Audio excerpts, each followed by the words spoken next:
It's easy to look around and notice everything wrong in your city. In this podcast by Every Neighborhood Partnership, join Grace and Andrew as they invite friends, activists, pastors, leaders, and city workers to discover what's good in the neighborhood. Join us for insightful conversations that will encourage you to see your city and its people in a new way.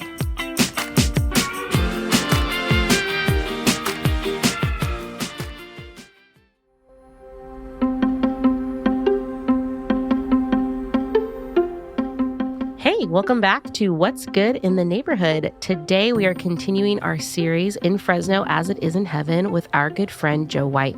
Joe is pastor of Neighborhood Church here in Fresno, California, and has also started a nonprofit with his church called Jackson CDC. Joe talks to us today about what it looks like to implement asset-based community development, not only as a philosophy, but also as a way of life. We get theological, we get practical, and honestly, there's so much heart and God's heart for the city here in this episode. We talk about what it looks like to have Jesus, people, and place all wrapped up into one as we share the good news. Stick with us.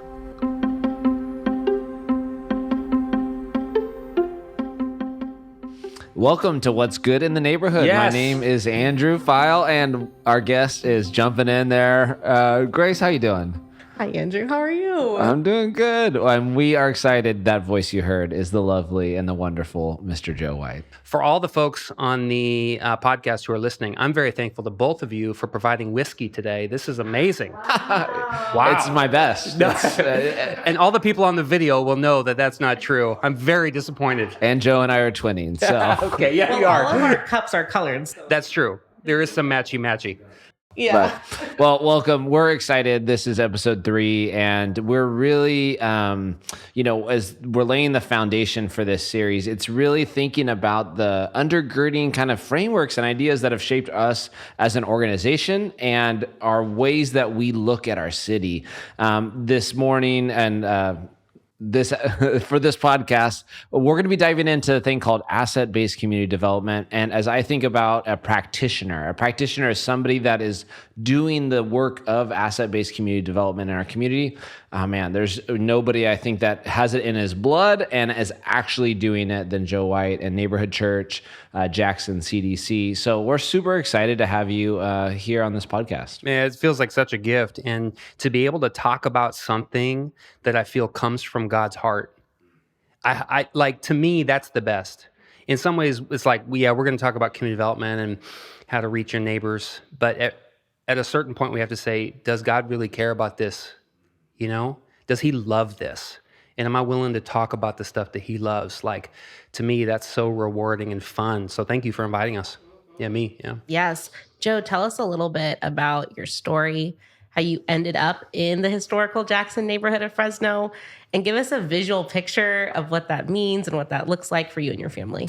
Well, I'll tell you, my dad and mom are some of the kind of, you would say, father and mothers of the kind of urban ministry, Christian kind of urban ministry movement that was happening across America in the 80s and 90s out of the work of John Perkins.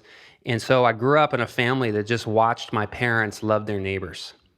I grew up in the Lowell neighborhood, which is about 5 minutes from where we are now. It's 6 blocks running north to south, divided by 1 block running east to west. It's about 6,000 people packed into this little square mile. And it was at the time that I grew up there, it was a dysfunctional neighborhood. The police had called it the Devil's Triangle. It had been abandoned in many ways by the city and disenfranchised in multiple ways. And yet there was a group of Christians that decided to buy a home on each block street of the neighborhood. My family was one of those. And I watched more people come to Jesus in my living room than I ever saw at church.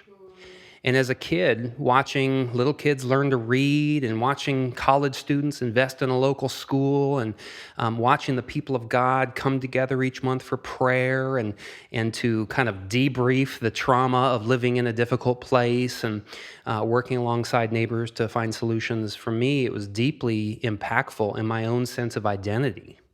Like, what is a Christian? Is it somebody who goes to church on Sunday to get a good sermon and sing? It wasn't for me. A good Christian was somebody who would go to the place where Jesus would live if Jesus showed up that day. And when I read the Bible, and when my parents read the Bible, it seemed like Jesus had this orientation towards the poor, the marginalized, the vulnerable, and he sought to bring care and concern and healing and transformation to people in place. And so as a kid, that identity was deeply impactful in my own sense of belonging. And so I was, just kind of nurtured in that world. Well, that kind of turned into, 40 years later, I found myself in the Jackson neighborhood. And the Jackson neighborhood is about 5 minutes away from the neighborhood I grew up in Lowell. And it is 1 mile running east to west. It's 8 blocks by 12 blocks, and it's 923 homes. And we see our neighborhood like a geographical area of spiritual responsibility. So whether the issues are economic or political or spiritual, relational, whatever, we kind of invest ourselves in those issues and making them our own. And what we've discovered is that as we seek God's well-being, the well-being that God has designed for Jackson, our lives, just as people who live there, are fulfilled and deepened and transformed and changed and grown. And God is doing something in us as he does something in the place that we live. And so Jackson very quickly is kind of it's a challenging neighborhood for a few reasons. One is it's 2/3 of every kid in Jackson Elementary, our local elementary school, doesn't read at the appropriate level. So you have this kind of literacy issue that's kind of driving a bunch of other issues in our neighborhood. You have overlaid onto that, you have kind of a persistence of gang activity and underemployment in our neighborhood, which kind of overlay those realities onto a neighborhood. But then, amidst all of the kind of traditional urban issues that a neighborhood like Jackson has, you have a very strange phenomenon where you have 2 streets running down the very center of the neighborhood, which are relatively middle class, and in one case, upper middle class. Now, the average income in our neighborhood is $36,000 a year. That's what the census tract data says. So it's a very difficult neighborhood. But that's offset. It would be a lot lower if not for 2 streets that run down the middle of the neighborhood, Wow. stretching 1 mile, whose incomes are a lot higher than that. And so you have a very... It is the most economically diverse neighborhood in the city. Undoubtedly. You have the poorest of the poor living next to council members and lawyers and doctors. And so our challenge in Jackson is to say, how do you own that story of why that story is the way that it is? How do you tell a new story, which brings our neighbors together to fight for one another? And then how do you see the gospel transform a physical place that needs healing? Streets and signs and infrastructure and so on and so forth. So that's the conundrum that is Jackson, and it's the thing that we've given our lives for. It's a really interesting, and even I think what the vision you even said there, I think thinking about the history, every neighborhood is very unique, and yours is very unique, because that was actually an intentional design, right? Yeah. By the folks that built that neighborhood, is to have the business owners and those that would work in their factories, places of employment in the same neighborhood. Yeah, totally. It's so fascinating that they had a vision of this could be a really thriving place. Yeah. It has broken down, and you all are trying to get back to this hey, how does wealth and inequality work together? Totally. Actually, again. Absolutely. I mean, it's a long and shared story across the city of how neighborhoods were built and why they were built. But very quickly in the Jackson neighborhood, it means that, let's say, you could think of it this way: one of our streets is for the CEOs. Another one of the streets next to it is for the managers, and another one of the streets next to it is for the workers. And the design, the physical design of those streets reflect the investment and the frankly, the socioeconomic and racial quality of the people living on those streets. And so it's a devastating story that wreaked havoc for about 100 years in our neighborhood. We have these palm trees in our neighborhood. They're called Mexican fan palms. They're the tall, skinny palm trees. They grow 1 foot a year until they kind of top out between 90 and 100 feet. Our palm trees in Jackson, I've counted them, there's 523 of them. And You're insane. Our palm trees in Jackson, those 523 of them, they have all topped out. So they're all between 90 and 100 feet. Now, what I love about those palm trees is they're obviously beautiful, but when the wind comes through our neighborhood, they bend at 40 degrees over the streets, but they don't break. And to me, they're a symbol of a neighborhood that has been disenfranchised by racial, ethnic, and socioeconomic realities, which are demonic. But we have not broken yet, which to me, if you haven't broken in 100 years, there's still, so you're saying there's a chance. And I'm all about the second chance. And so we're asking Jesus for a second chance. We did it wrong the first time, and we've repented.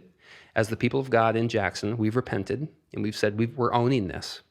We're telling a story that's painful, but we're telling a new story that's better. And the last decade or so in this neighborhood has been an attempt to say, Jesus, give us another shot at it. Give us another shot. Help us build a different neighborhood, one that reflects more like heaven. I mean, we could really just spread that out really thin for the next hour. Yes. But because we are in this series, and in the series of In Fresno as it is in heaven, which is really what you just described, which I think is really beautiful. One of the things that is a pillar of EMP, but also a pillar for you in your own life, is this idea of asset-based community development, which even the way you're speaking, if we have listeners that are listening, Joe talk about his neighborhood. He knows how many palm trees are in the neighborhood, Andrew. Well, and you hear the place focus, you hear the asset focus, because you're seeing your neighborhood through a lens. And again, I think that's the framework we're trying to say is like, these are lenses, these are words and frames that, like you said, get to the heart of Jesus. But like, not everybody sees through this lens. And this is a valuable paradigm shifting worldview that I think, you bring in and have it. Does Jesus care about the signs and the streets and the sidewalks? Those are challenging questions, ones that you obviously have like really pressed into. And so through that framework of asset-based community development, we know that it's filtered through everything you just said, but what is that for anyone who's listening? Is it an idea? Is it a philosophy? Is it a way of life? And then how has it transformed the way that you do ministry, do church, and even the nonprofit? I think it's an interesting question. You use the word philosophy. That word is interesting that you chose to use there. The word philosophy is two Greek words smashed together. It's philos, which is the word love, mixed with sophos, which is the word wisdom. And I think sometimes when we think about a philosophy, we think about it as a way of thinking about a thing. But I would say that there is no such thing as love without action. Love is as the old DC Talk song. DC Talk, there we go. Love is a verb, And so it's applying wisdom to a thing. That's what I would say a philosophy is. It's actually very practical, a philosophy. It's not this kind of ethereal thing. So when I think about what is asset-based community development or Christian asset-based community development, I think about these things in a very pragmatic and practical way. I want to say something about that, but can I just take a step back and say where this comes from for me? I think the first 3 chapters of the Bible tell us about God's love for a place. The first 3 chapters of Scripture describe God creating things that He said were good. On top of which all is this very good thing called humans, made in His image. And so it's like somewhere in the universe, God was. And somewhere in the universe, God made a thing. And then thousands and millions and billions, depending on how you see the world, of years later, God decided to leave the mansion of heaven, wherever that mansion is, the one with the pearly gates and the many rooms, for Nazareth, for literally a street in a neighborhood of the heavens called Earth. And on that street in Nazareth was a physical person, God Himself in Christ. And so the idea that you could connect Genesis 1 to John 1, for me, gives me the strong belief that the philosophy of heaven is love, wisdom applied towards a place. So it's deeply practical. So maybe that's like the kind of the framework. It's to say, okay, God must love a place because he made a place, and not just that, he entered the place, right? As a physical thing in a physical place. But then as that works out, you begin to kind of take a step back from Scripture and you go, why is everything happening around a city? 2,500 times in the Scriptures, a city is mentioned. I mean, there are whole books in the Bible about building cities. You could read the book of Nehemiah. It's like all about the renovation of a city. Ezra, it's just like so much about the renovation of a place. It's why the later theologian, Karl Barth, would say, you got to kind of hold like a newspaper in one hand and a Bible in the other. That's the right way of thinking about how Scripture works. It's like we think theologically, but we act practically. And when those things happen... Geographically. And geographically. Thank you, even better. Yeah, what you said. So that's really kind of at the heart, for me, of kind of the philosophy of ABCD. So you said, is it a philosophy? Is it a framework? Is it a way of life? I would say it's all those things when applied. The answer is yes. The answer is yes. That's a long explanation for the answer is yes. Yeah. Good. I love it. I think we heard it a little bit in your intro, but how has that influenced, changed the way you do ministry or influenced even your church and your nonprofit? This is huge. I think a lot of people think about how to do ministry in a place in the wrong way.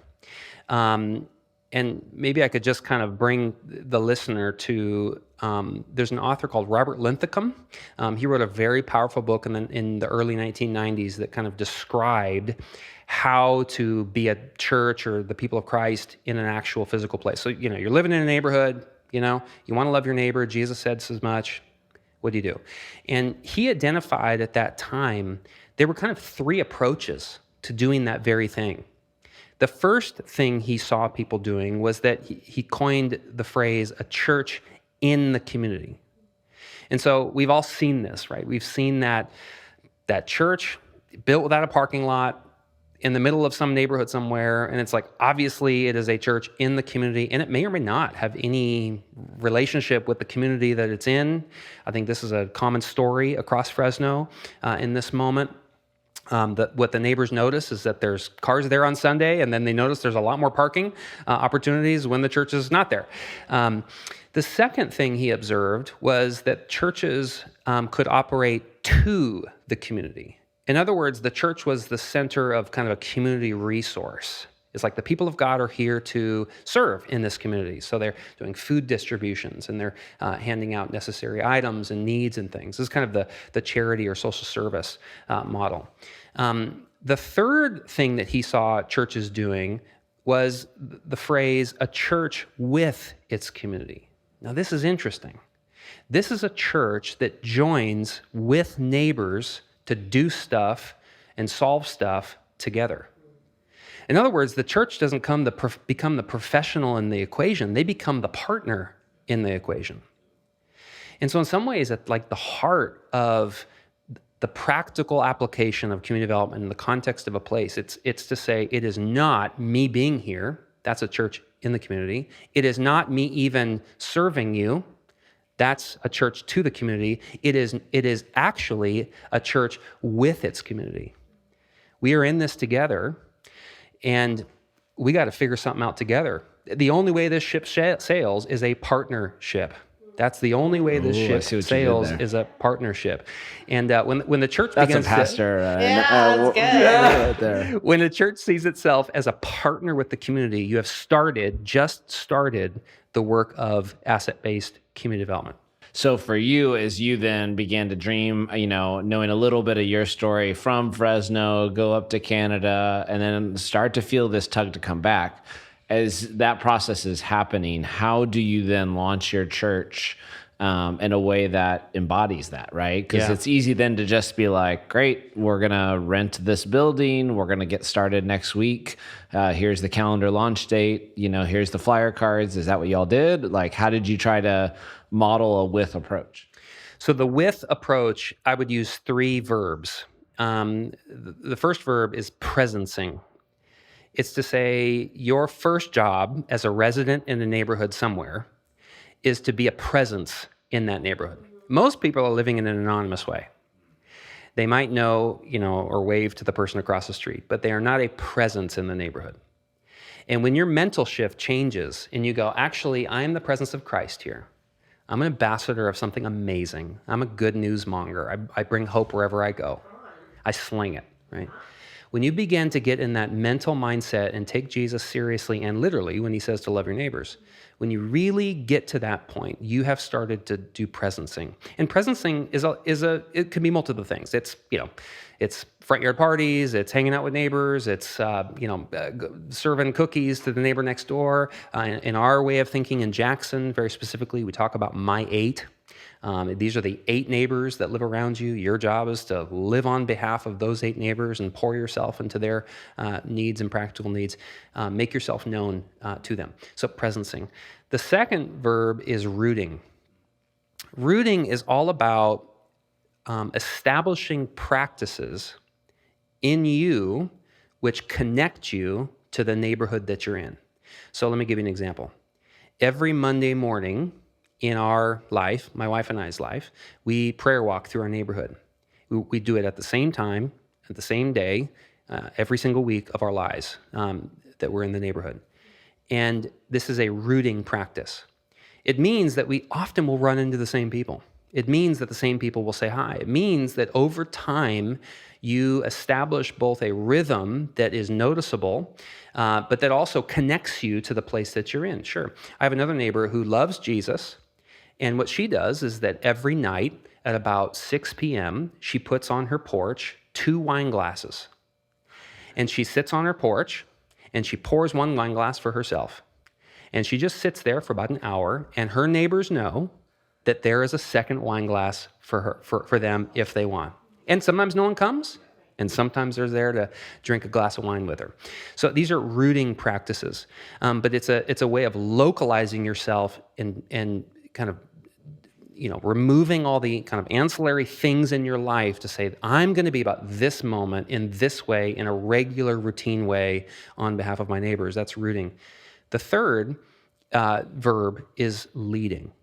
At a certain point, you got to lead some stuff if you're really going to do asset-based community development. And we can get into the details of that. It's probably a longer thing. But at some point, you become what we call a conductor. I'll just say this very simply. Leading is more an act of being like a conductor of an orchestra. You don't really play the music. You're not even skilled enough to do the stuff that the people in the orchestra do. Your gift to the neighborhood is to identify the gifts that are there and to figure out how to coordinate that stuff towards solutions that the neighborhood decides are goes ahead. And that's a whole thing we can talk about. But those are the 3 verbs. That was our framework when we moved into Jackson. We are going to be present here, we're going to root here, and we're going to lead here. And those were the verbs that kind of helped us live that out. I mean, I think what's not said and what I hear and what you're saying too is there's a pace and a depth and an intentionality in that is a different rhythm, right? It's not starting with your own end date. It's starting with like presence is like a slow build, totally. Right? There's a process in which you're taking ample time to build authentic, real, connective relationships to the neighborhood and to where you want it to be. And I know you did that. I'm going to go on that like leading question. I know you did that practically. Oh yeah. So you moved in. Absolutely. And I remember you had gobs. I don't remember the goal. You can speak to this, but I remember you had gobs of one-on-ones, coffees, families over, and you were listening. Tell me about that. We didn't do anything for a year. I mean, I think in sense of programs, like when we moved into Jackson, we made a real commitment. Like, we're not going to start stuff yet. We just want to listen to our neighbors for them to tell us what they care about most. And so that happened in a handful of ways. We did things, for instance, called learning conversations, where I think we interviewed in the first year in Jackson, we probably interviewed over 100 people and documented their responses. And we found that people cared about 4 things, generally speaking. They cared about safe streets. They cared about a better educational thing for their kids, school for their kids. They cared about a park, which was more safe and just better. And they cared about lights on their street, had become dilapidated, and many were out. And so we just realized you talk to 100 folks and you start to kind of pay attention. You go, why would we focus on Alpha yet? Right? We love Alpha. We've led Alpha, but actually the church discipleship program for anybody that doesn't know. Yeah. But the first thing that our neighbors, the easy win here is the low hanging fruit, which is to say, what would the gospel do about light poles? What would the gospel do? Jesus didn't say anything about being a light. There's all this stuff about light in Scripture. Behold, look. So in our first year, when we first started, kind of the first we called the missional initiatives, we actually started what's called the Light Pole Project. We renovated, along with neighbors, 183 lamp poles by repainting them, scraping them, painting them, getting bulbs changed with PG&E, and it gave us an opportunity to partner with neighbors to do that work. So, right? It starts with listening, right? That's kind of the first piece of it. The second piece of it is identifying the good that's there. Some folks will call this asset mapping, right? It's a way to say, what are the assets here? Elizabeth Mass Cantor is an author, and she says you can't build on broken. You start with what's good and you build on that. And so asset mapping is a way to go, what actually is in my neighborhood? What businesses are here? Do those business owners live here? How many streets do we have? Where are the fire hydrants in our neighborhood? Because those are good things. We need to know where those are if they ever get leaky and need to be reserviced, right? Is there a school here? We start to go what's here? And then beyond that, who's here? In our, I think, first or second year of being in the Jackson neighborhood, we made a multi-page document which had both businesses and their owners mixed with neighbors and their skills. And so whenever someone needed a gardener, we had a Rolodex, so to speak, a list on our Excel sheet that told us, oh, you should contact this person, and they live right here. John Perkins talked a lot about something called redistribution. And to make a long story short, it's just a way of saying, what if you had all the stuff in your neighborhood already to make it so that people flourish there without outsourcing every single thing? What if you had enough in there already to kind of support one another? And so when you need a gardener, how about you hire someone that's around the street, around the corner, as a way of keeping money locked into your neighborhood and shuffled through your neighborhood so everybody flourishes. And so this kind of leading process starts with first listening, and then it kind of moves into this kind of asset mapping, identifying what's good and then building on that. It reminds me of having a rule of life, and that we all have a rule of, everyone does. Everyone has habits. For our Western context, and in this current moment, most of us go home, we drive into our driveway, we close the driveway door, and we go inside. And we don't come out until we have to go to work the next day. And what I hear you saying is reorient your rule of life. Yes. So that it faces others and not yourself. That's beautiful. And that might require something of you. Yeah. And I think a question I'd love to ask you is, what has it required of you and your church to be outward focused? And has it not necessarily a negative loss, but what has been the beauty of the sacrifice in being asset based? That's so good.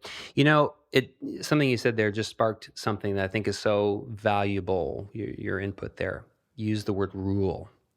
That word, the etymology of the rule, it's an agricultural term from the idea of a trellis, that you would use for a grapevine. I feel like we're in grammar hour with it's grammar hour with Joe White. I love this. But what's cool about that is that, as we know, a trellis will orient the vine in the direction of the sun so that it can benefit from the nutrients that the sun is providing for the well-being of the vine. I would say that the outward focus is really an upward focus. It's saying we want to be oriented towards the sun, literally to Jesus, right? And so as a church, we're saying, look, it's not just going to be, we're not going to come here just to worship Jesus. That can't be what worship is. If worship is simply the art of coming together and singing and praying, those things belong with the love of neighbor. Let's love God, love neighbor, right? So the trellis that's holding our movement up in Jackson is to say we're going to be so radically excited about Jesus that it compels us to go love our neighbors. That's what's holding us up. Orienting towards Jesus gives us passion for loving neighbor. How that roots out in our neighborhood is in a handful of ways. We have decided that we're going to focus on gifts as opposed to focusing on needs. This is key. So as a church, we're saying, look, we can do the need thing all day. But Jesus said, but the poor will always be among you. So we're not going to play the need game. The need game is a revolving door and potentially could corrupt. I mean, you play the need game long enough and now you're fighting for grants just to keep yourself alive. Can you sparse that out a little, Sure. like for theologically a little bit more? Like when Jesus said that, like the poor will always be among you. Yeah. Why do churches then why do they focus on service? I think we focus on service because it makes us feel good. I think that's the challenge. I think that's the challenge. That in loving you, what I'm really doing is saying to me, I'm good. I'm a good person. And with a hyper orientation towards need, it might even elevate my own pride. I'm a do-gooder. I'm somebody that God loves because I serve him in this way, right?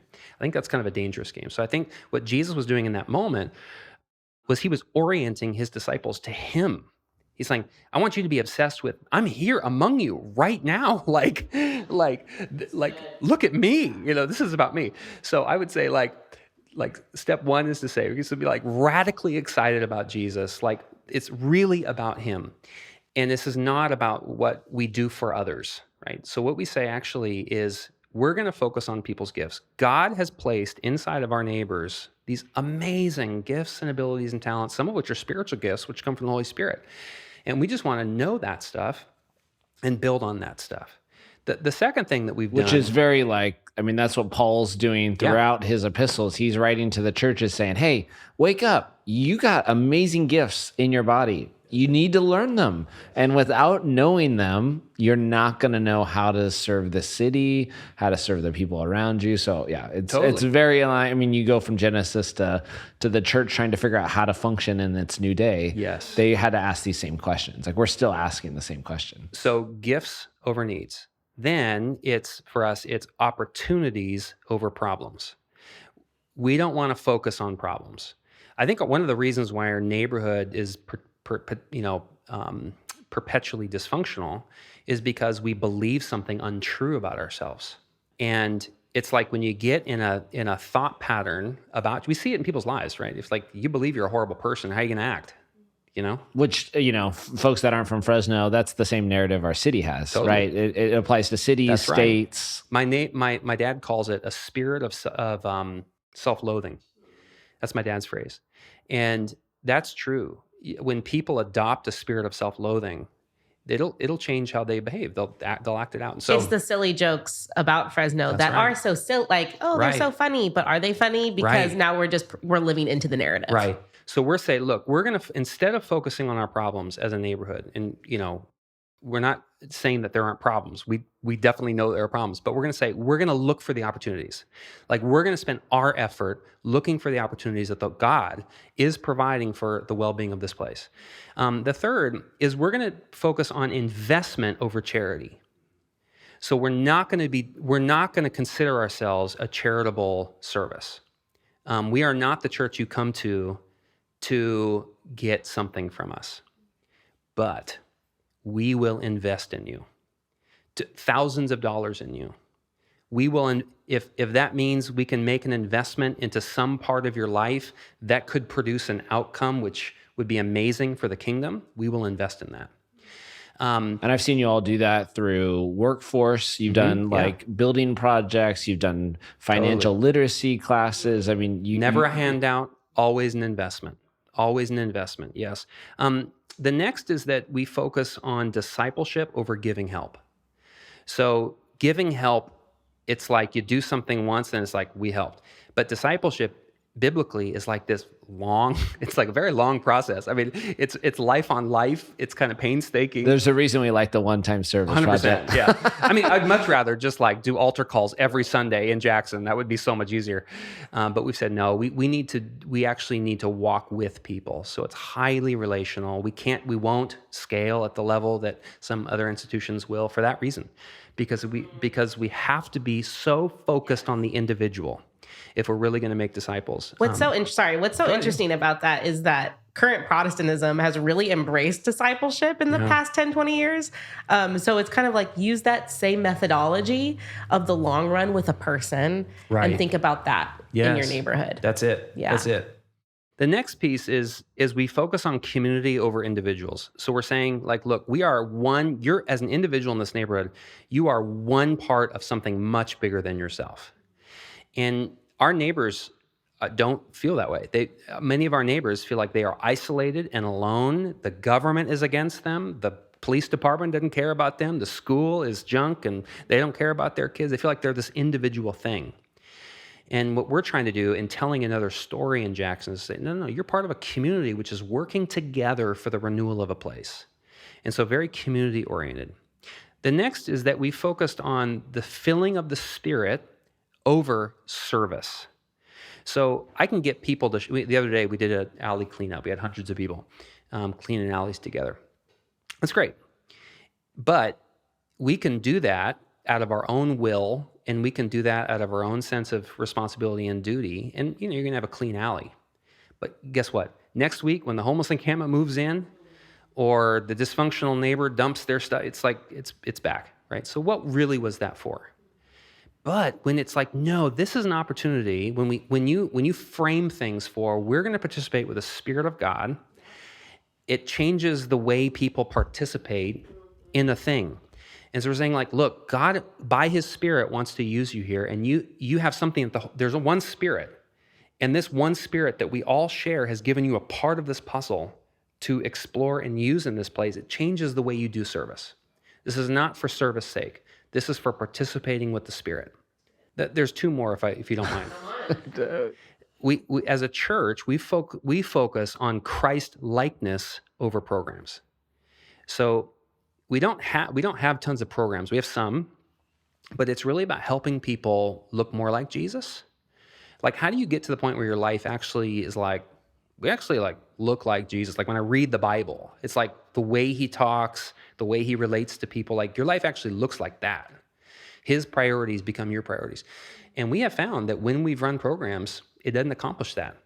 We can run programs in such a way that people get more informed and people get more connected to the church and people feel good about their experience, but we haven't noticed that there's a corollary to Christ-likeness.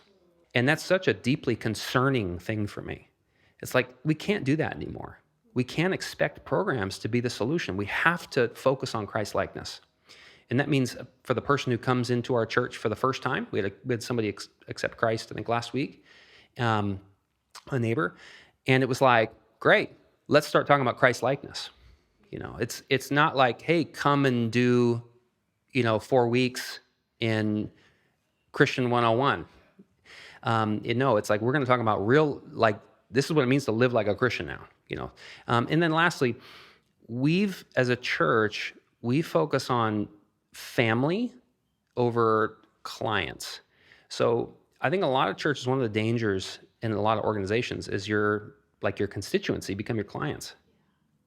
We're like, this is not good. There's a power or relational dynamic I hear in what you're saying. Yes. That there's like, we're not one. That's right. I have, you don't, or there's some, That's right. Is that what you're kind of like? Yeah, actually, again, back to word school. The word client means I like it. On your back and powerless. With... That's what the word client means. Yeah, I heard that recently. Isn't that crazy? So it's like, okay, we cannot treat our neighbors like clients. They are not on their back and powerless. We are partners. And if you're with us, we call you family. And so we're welcoming you into this family of which you are equal in. You have something, we have one Spirit here. And He's at work in all of us. And so that's the kind of the forward-facing framework for how we, as a church, we engage with our neighbors, those things. Their convictions. Yes. Yes, exactly. ways of being. Yeah. And I think any person could live that way. That's the thing.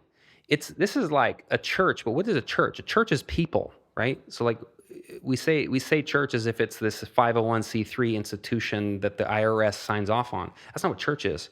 Church is a people who are living a certain way in a place. That's what church is. Well, and I think, as somebody who's been a friend of yours since you moved back, and I think to me, you clarify and you come with such vision that it's like, let's go, let's go, Joe.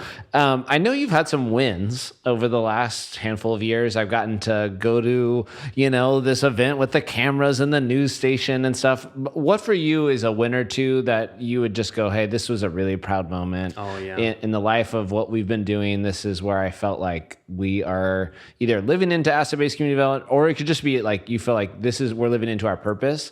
And then we'll transition into kind of some wrap up stuff. But like, what are some wins that you just feel like, man, this highlights what we're trying to do here? I'll tell you a win. Can I tell you a story? It's your gift. Yeah. About 8 years ago, I was in a meeting, a Zoom meeting, and my wife kept calling me. She called me once and I ignored it because she knew I was in a meeting. Maybe she forgot. And then she called again and I dismissed it. And then she called again. That's weird. And so I pulled my phone out in the Zoom meeting and answered the phone.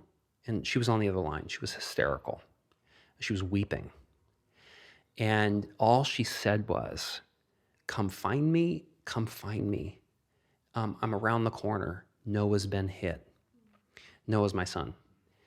And my heart dropped.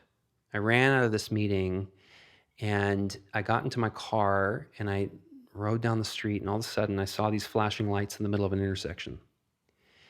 And I parked the car and I ran to the intersection. And I saw Heidi on her knees and Noah was draped over her lap. And I walked up to him and his face was bloodied, completely bloodied, and he was lifeless. And I knew that he was dead. The police officer asked me, who are you? I couldn't remember my own name. He said, what's your relation to these people? I couldn't remember my relation to these people. I mean, just, hit by the adrenaline and moment. Things happened. They were whisked away by an ambulance, and I was left there in the middle of the intersection alone. And I called, I knew I had to pick up the rest of my kids from school. It's like, oh no, I gotta get the kids. And so I went and got the kids around the corner there at Jackson Elementary. And they got out, they saw me weeping. I told my kids that Noah had died. And a coworker called because I missed a meeting. I told them that Noah had died. Heidi was at the hospital, but because of the cell service availability, we weren't in communication, but I knew she was at the local hospital. So I went to the local hospital and waited in the waiting room until, somebody could let me back. And I'll tell you, by God's grace and doctor's quick work, Noah was alive. And it was a devastating moment in our family. Partly, in some ways, I felt like Lazarus's parents, because we always talk about how amazing Lazarus rose from the dead, but those parents had to bury that boy, and how hard it would have been for them to think they have to go through this again. And so even for weeks after that moment, I remember I was at Home Depot once, just picking up some lumber and just weeping in front of the pine 2x4s. My son is alive, but I'm still wrecked in some ways. Well, on that same day that Noah was hit in the middle of an intersection by a driver, on that same day, another little girl in our church was hit as well in that same stretch. She was hit even worse. Her brain popped out of her cranium. She miraculously survived by God's grace, but is still in deep recovery years later.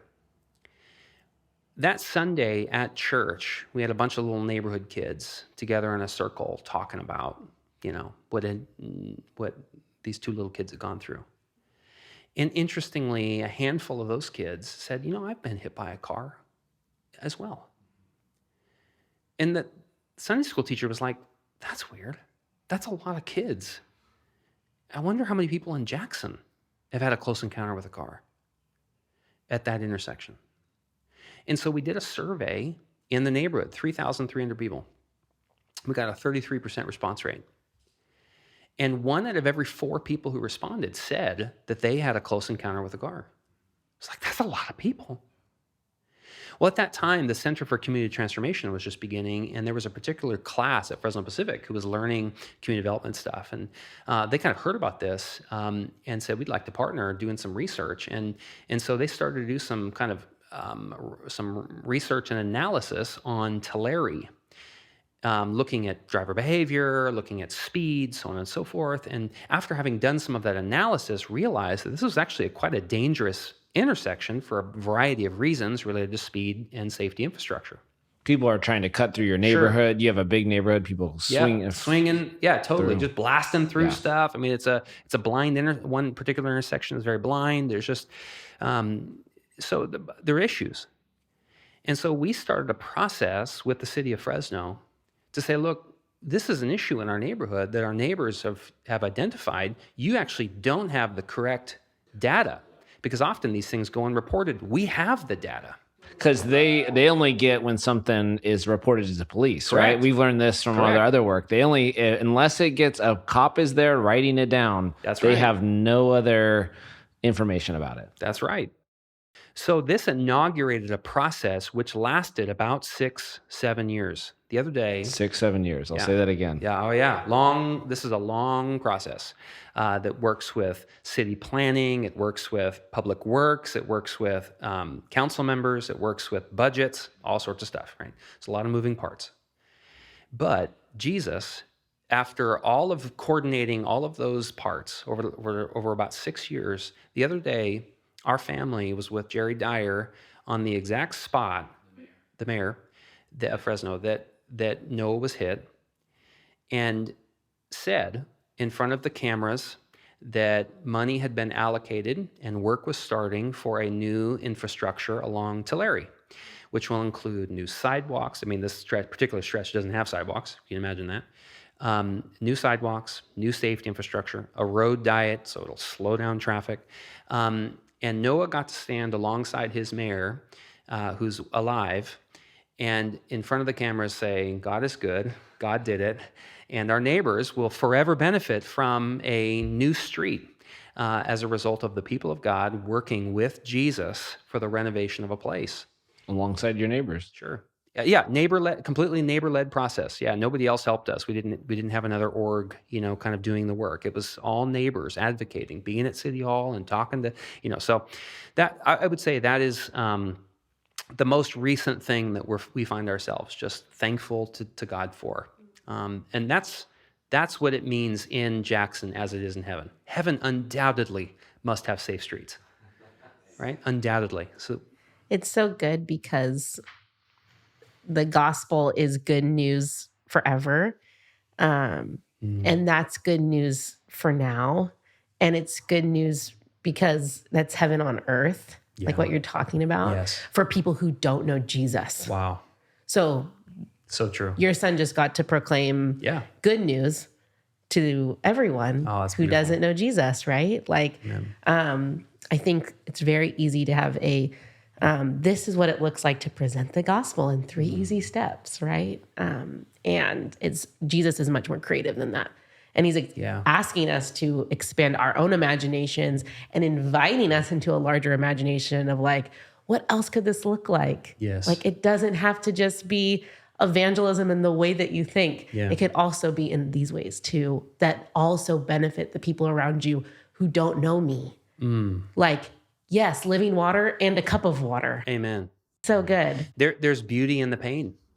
And I think we've got to get used to, as like practitioners in a neighborhood, to say, look, let's not see the pain points in our neighborhood as distractions. Let's see them as opportunities to pursue beauty. Like these are the inroads into transformation. Yeah. And it's going to take a long time. Yeah, and stick with it. Yes. So good. Well, I think this was very, I think your personal story, the work that you all are doing, I think is such a beautiful picture in action. It's not always clean. It's not always clear. Those victories that, like, again, that's 6, 7 years of like meeting, kind of rejection, meeting, right? It's a long journey to get there. But we celebrate what it looks like when we listen. And often it comes from the pain of our neighbors or our own pain, is your journey kind of typified. It comes from that place, and we begin to build on what does exist, and some beautiful things are coming and will come in the Jackson neighborhood. So, Joe, I just appreciate you taking the time with us, and we look forward to seeing what Jackson looks like in 10 more years. Oh man, me too. And so grateful to ENP for everything that you guys have done to support, partner with us. We have never felt like ENP has been a heavy hand in partnership. You've always been a servant, and just so appreciate you both and the work that you do. Thanks, Joe. Bye, everybody. Thanks, everybody. Thanks for tuning in.